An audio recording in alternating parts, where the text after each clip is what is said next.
இனிய காலை வணக்கம். அறிவோம் சாய்ராம்.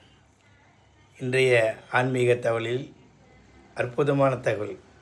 கருவில் இருக்கும் அறை, கரு அறை. இது பெண்களுக்கே உரித்தான ஒரு அற்புதமான ஒரு விஷயம்.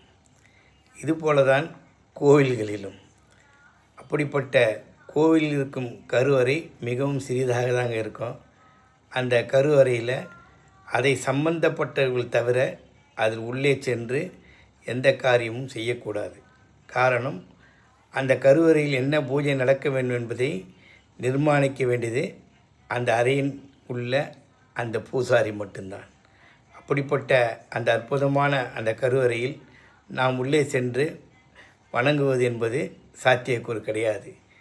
இதை வாழ்க்கை தத்துவத்திலும் நீங்கள் எடுத்துக்கொள்ளலாம்.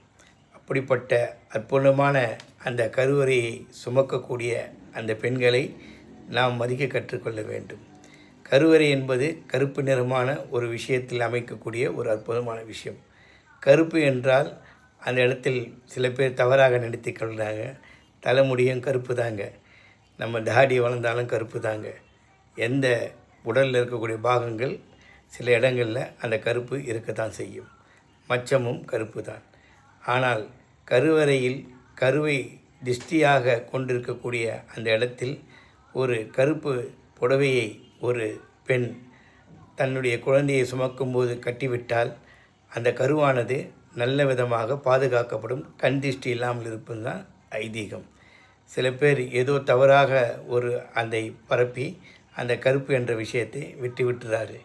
ஐயப்பனை தரிசிக்கணும் வேண்டுமென்றால் அந்த கருமை நிற முதல் ஆடை அணிந்தால்தான் அவர் கன்னிசாமியாக அந்த ஐயப்பனை தரிசிக்க முடியும் என்பது ஐதீகம். இப்படி இந்த கருமை நிறத்திற்கு எவ்வளோ உதாரணங்கள் இருக்கின்றன. கண் திஷ்டி என்றால் அந்த கண்மையை கண்கள் இட்டுக்கொள்ளலாம், காதில் பின்னால் இட்டுக்கொள்ளலாம், உள்ளங்காலில் இட்டுக்கொள்ளலாம்.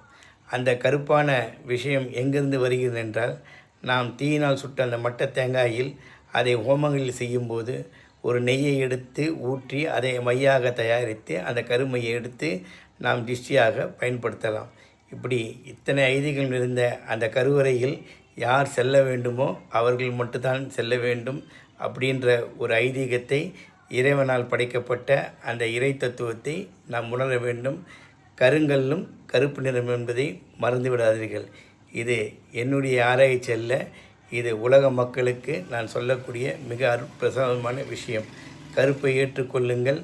கருப்பசாமி உன்னிடம் இருப்பார், உன் பிரச்சனைகளை தீர்ப்பார் என்பது எல்லளவும் சந்தேகம் கிடையாது.